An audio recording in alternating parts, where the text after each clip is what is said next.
নামাজের জায়নামাজে যখন দাঁড়াবো আমরা ভাববো হতে পারে এটাই আমার জীবনের শেষ নামাজ।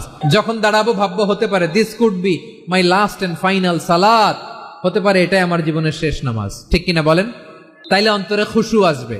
অনেকে বলে হুজুর নামাজে দাঁড়াই মনে থাকে না, কয় রাকাত পড়ছি ভুলে যাই, কি পড়ছি ভুলে যাই, দিন দুনিয়ার কথা খেয়াল আসে, সারা দিন যেটা মনে করতে পারি না নামাজে দাঁড়াইলে ওটা মনে পড়ে। এজন্য মনে করতে হবে এটাই হতে পারে আমার জীবনের শেষ নামাজ।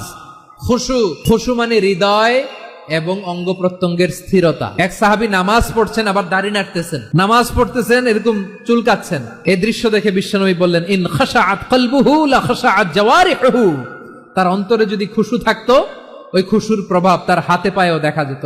এই সাহাবীর অন্তরে খুশু নাই, ফলে তার হাত নড়ে, পা নড়ে, দাড়ি সোজা করে, টুপি সোজা করে। নামাজে যখন দাঁড়াবো খুশু খুদুর সাথে দাঁড়াবো, কারণ আল খাশিঈনা ওয়াল খাশিআত, বিনীত বান্দাদেরকে, বান্দীদেরকে আল্লাহ পছন্দ করে।